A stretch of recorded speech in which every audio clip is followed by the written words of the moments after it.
Hai, welcome back to my YouTube channel. Selamat datang kembali di Waktu Aku Bercerita. Jadi hari ini aku dapat pertanyaan dari salah satu yang ngikutin YouTube aku. Berapa sih harga kos-kosan di Bali?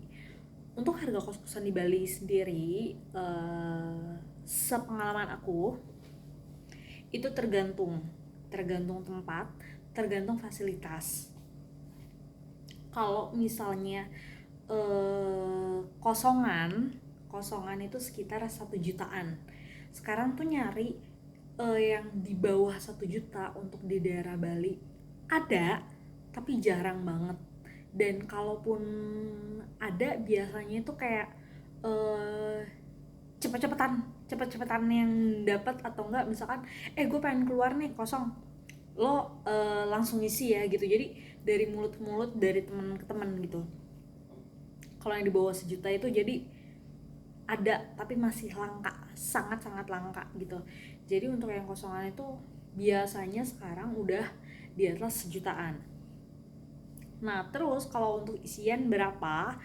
Kalau isian mungkin tahun kemarin tuh masih dapat, untuk yang harga 1.500.000 itu udah isian tuh masih ada. Bahkan kosan aku yang sebelumnya aja itu 900.000 itu aku udah isian loh dulu, tapi kan itu harga setelah covid ya.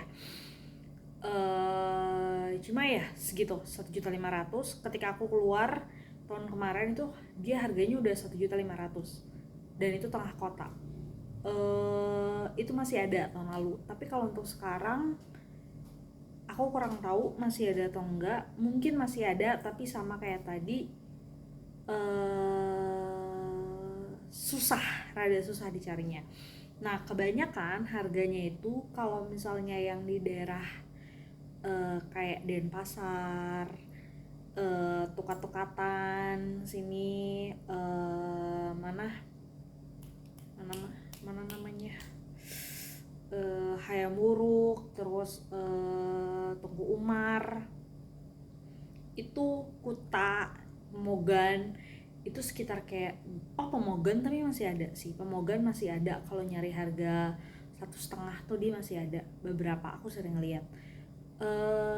Ya pokoknya di daerah Sanur, Tukat-Tukatan, Denpasar, Tukat-Tukatan ini dia harganya tuh biasanya 2 juta, 2 juta ke atas, 2 juta sampai 3 jutaan ke atas, 2 juta sampai 3 jutaan lah, pokoknya segitu, itu harganya segitu. Nah kalau di daerah Sanur itu biasanya udah 2,5 sampai 3 jutaan, daerah Sanur. Kalau di daerah Canggu Seminyak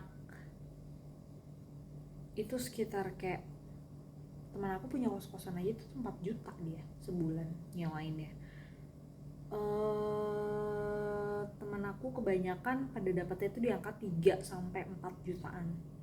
3 sampai 4 jutaan itu daerah Canggu. Nyarian 2 juta, 2,5 juta itu langka banget gitu. Tapi ada, aku nggak bilang nggak ada. Nanti ada yang bilang tapi aku dapat kok itu. Iya emang ada, tapi langka banget gitu. Makanya pada bilang nyari kos-kosan di Bali itu susah. Yang susah itu nyari yang budgetnya sesuai. Kalau nyari yang budgetnya tinggi, banyak banget.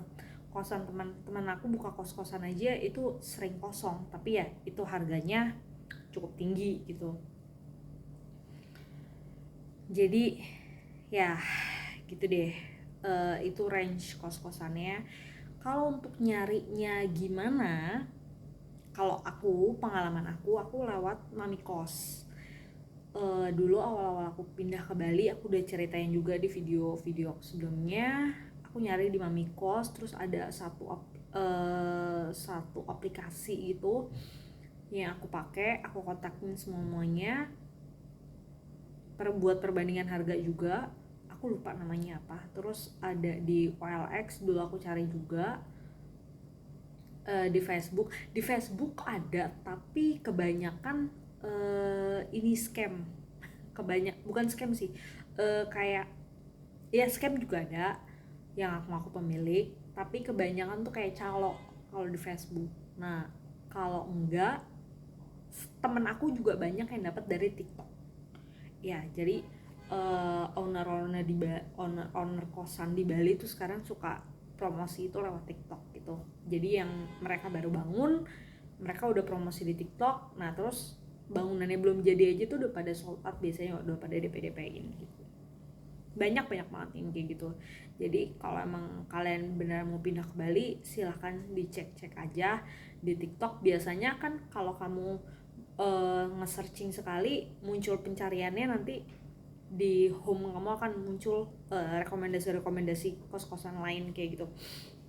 Cari-cari aja. Nah terus kalau bisa ya dilihat-lihat dulu, pastiin dulu kalau itu memang trusted, bukan agent, maksudnya bukan kayak calo, bukan kayak orang ketiga, bukan scam atau ya kayak gitu. Emang rada tricky sih, cuma ya masalahnya kalau kamu sudah terlanjur datang dulu ke Bali, setelah di Bali baru nyari, itu juga nggak mudah. Takutnya kalau misalkan ketika kamu udah datang, kamu mau nggak mau kan untuk beberapa hari harus tinggal di hotel sampai kamu dapat kosan. Nah kalau misalkan dapat kosannya cepet, kalau dapat kosannya lama kan mau nggak mau tagihan hotel akan membengkak ya.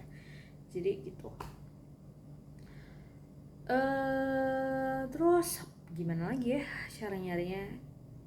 Ya kalau misalkan kalian emang udah tinggal di Bali tapi pengen pindah kosan, misalkan ini kan Bali lagi ada beberapa musibah ya. Jangan ini, sorry, jatuh deh ya. Ngomongin musibah deh jatuh. Ada beberapa musibah kayak banjir dan masalah sampah. Misalkan kamu ingin pindah kosan, yang kamu memang sudah tinggal di Bali terus kamu pengen pindah kosan, ya caranya mungkin dari mulut ke mulut, dari teman ke teman, atau dari kamu nyari. Karena aku dapetin kosannya juga aku nyari, aku datangin kosannya, karena aku nyari nomor telepon di Google, di ini apa segala macam tuh nggak ada. Jadi emang aku harus datangin kosannya. Dan di daerah sini juga ada beberapa kosan yang ketika itu aku datengin satu-satu gitu, mana yang kosong aku datengin. Karena emang kosan aku juga yang sebelumnya nggak jauh kan, jadi ya aku tahu beberapa kosan daerah sini dan memang banyak gitu. Cuma ya itu tadi range-nya nyari susah sih nyari. Sekarang nyari harga yang di bawah 1 juta itu kayak di mana ya? Pemogan juga udah 1,5-an. Ada sih yang 1 juta, di bawah 1 juta.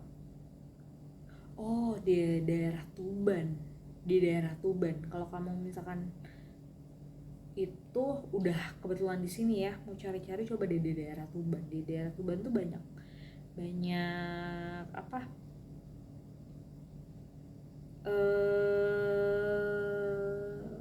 kayak kampung Jawanya gitulah. Kayak pendatang tuh banyak banget yang tinggal di kampung Tuban. Dan yang aku tahu, yang aku dengar dari teman-teman aku yang sebelumnya, itu tuh kosannya murah-murah di daerah situ. Cuma aku murahnya seberapa tuh masih belum tahu. Waktu itu teman aku 1,200,000 di situ. Udah ada aset 1,200,000. Terus dia pindah karena harganya dia dapetnya 700. Kosongan tapi dia dapetnya 700. Ya ketimbang dia bayar 1,200,000 walaupun itu isi dan ber-AC, dia mendingannya 700,000 karena survival mode kan ya gitu.